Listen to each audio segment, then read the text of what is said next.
Hare Krishna, dear devotees. This is Rasika Preeti Devi Dasi from the Nilachal Vedic Village Farms in Talasari.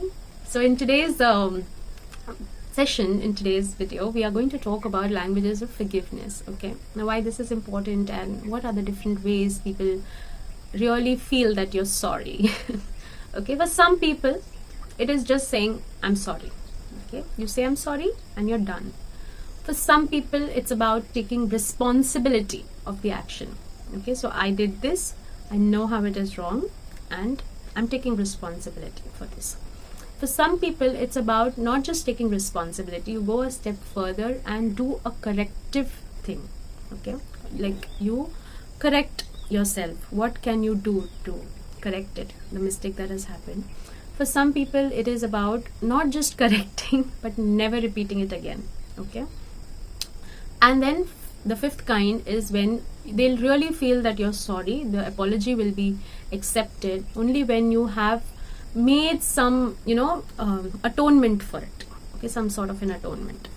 So why we are talking about this language of apologies is because in relationships, okay, often just saying sorry is not enough.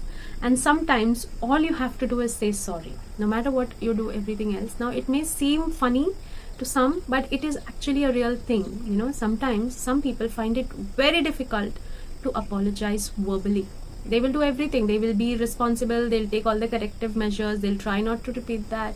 But, they'll not be able to apologize verbally using the words that mujhe kshama kar dijiye, ya I really beg to be forgiven, or simply I'm sorry is very difficult. While for some, that's the only thing that need.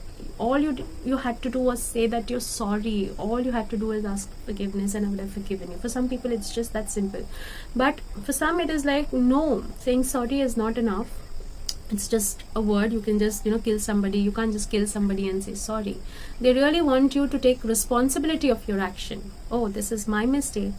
This is where I went wrong. You have to acknowledge exactly where you went wrong, exactly what happened. And that's a tricky thing, and take responsibility. I could have avoided this by doing this. When you say that, that's when the other person is relieved. If their language of apology is taking responsibility.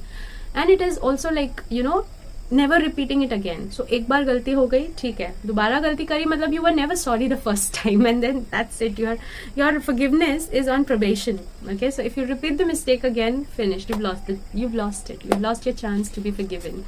But if you're not, and such people take a lot of time, to really forgive, because they really want to see if you're going to repeat it again or no. If you really are sorry, if you're sorry, you will not repeat it. And see, in a way, all five are not wrong.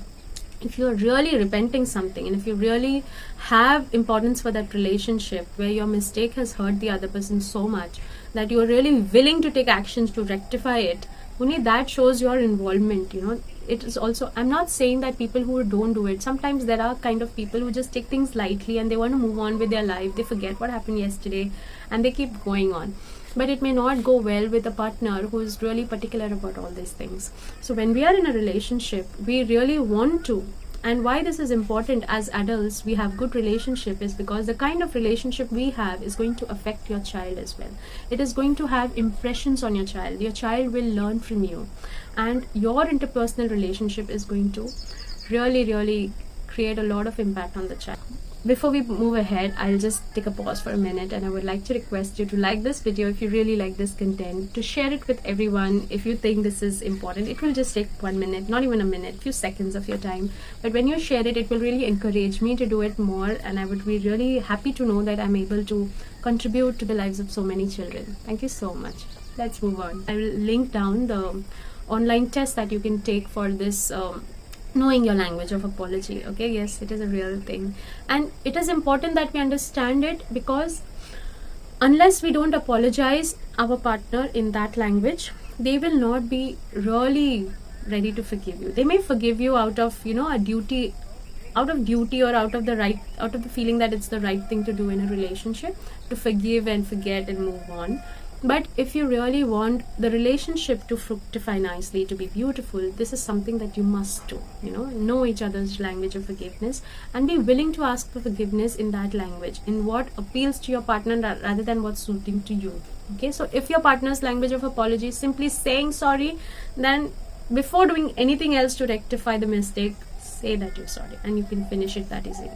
Sometimes it's very demanding. You need the right kind of atonement. You need to do something, very, and take a vow to not repeat it again kind of situation. So in that, how does that affect your child? Your child will also have a language of apology, and you will have to do it with your child and teach your child to apologize, and when they commit mistake, how they should be taking responsibility for their mistake, how they should be apologizing, how they should go ahead a step further, rectify the mistake, take responsibility, acknowledge, and try not to repeat that again. Make it a note and make it a plan. What can they do that they will not repeat it again? I'll give an example. Say for example, I forgot the birthday. Okay, simple one. I forgot the birthday. I'm sorry, I forgot the birthday. Will work for first time. I should have noted it down. I should have made it a point to remember कि मैं आपका birthday नहीं बोलूँ. So I take responsibility for not remembering your birthday. Okay. Now what can you do? What can you do to rectify? Give them a gift, or depending on their language of love, you can reciprocate and do something for them to compensate for the mistake that is done. Okay, that is how you rectify. And how will you not repeat it? By putting a reminder, right? You put a reminder in your phone that this person's birthday is so and so date, and you should get reminded freehand.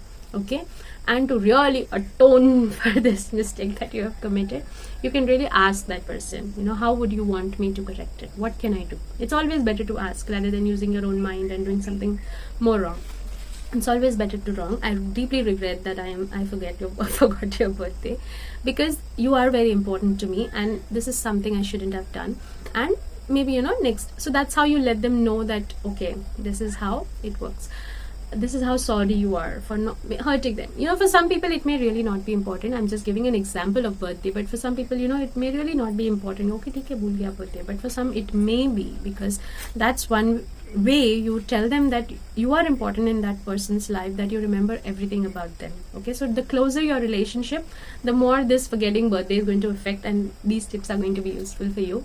But it's not just about birthday. I gave you an example for you to understand the language of apology, but besides that, there are many kinds of mistakes that we can make, okay, at different levels. And then for those different levels of mistake, different form of apology will also be applicable. Just saying sorry may not be enough, even if the person's language of apology is saying sorry. While that would be the necessary one, but that may not be enough. And that is why you should know and teach your children why we are categorizing them, not to remember the category. It's to remember the fact, or the principle that is behind this category, is that sometimes just verbally apologizing is not enough. You have to go a step further. You broke your vow, for example. What will you do? You will acknowledge that you broke your vow of, say, your initiation vows. You first have to acknowledge that it is your mistake. Take responsibility and not blame the situation. Oh, I couldn't get up, or I couldn't do this, or I was forced to eat, whatever vow you have broken. And then next, corrective measure is also required. Atonement. How will you atone? By chanting more and take corrective measures to improve it. Then next, I'll plan my schedule in such a way, I'll plan my journeys in such a way that I'm not forced to eat food without onion garlic, or with onion garlic, or something that is not prasadam, or I'm not in a situation where I miss on my rounds. If I'm going to be busy, I might as well get up early and complete my rounds, or I plan my rounds throughout the day if I'm having a busy day. It's my responsibility, and corrective actions and proper planning which will really attract forgiveness from Shri Guru, or a real atonement, how you're ready to atone, right? So in any relationship, this is what we have to teach our children. When you made a mistake, मैंने कोई गलती नहीं किया, I am not wrong, and not the language of putting the blame on somebody else. आपने ऐसे किया, इसीलिए मैंने ऐसे react किया. So that is not taking responsibility. You reacted, that is your mistake. You have to take responsibility only for that, and not for what caused you to react like. There are going to be causes all the time. There are going to be things when people provoking you to shout, provoking you to use abusive language, provoking you to be violent. That does not mean you should be violent. You should use provocative language. This is different from using anger or shouting in self-defense. Okay, this is not what I'm talking about here. Okay, so don't start arguing with me saying that, oh, but sometimes you have to fight.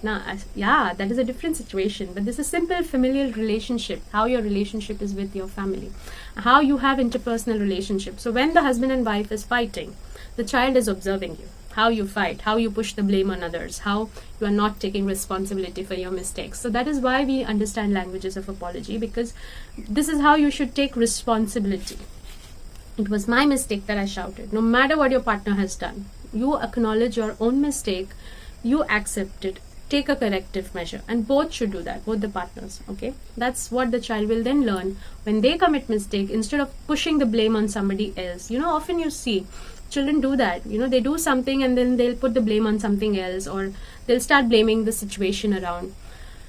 I'll give you another example. Like suppose morning exercise. So if the mother is always avoiding morning exercises, saying, oh, I'm not well today, oh, I'm busy, I'm this, I'm that, the child is going to also learn to find excuses. But I couldn't do it because there'll be so many because coming in between. Okay, but I have this problem. The buts are going to keep coming in between. So it's better to take responsibility of your action, be responsible for your life, and teach that to your child. This is a language of behavior. Through our behavior also we teach them so many things. So that was all for today, and it was nice. It is nice to understand. With this we complete the section of language. I know I have not elaborated much, but there is only so much we can talk about through the videos. I would love to talk more, but maybe some other time later in some other way.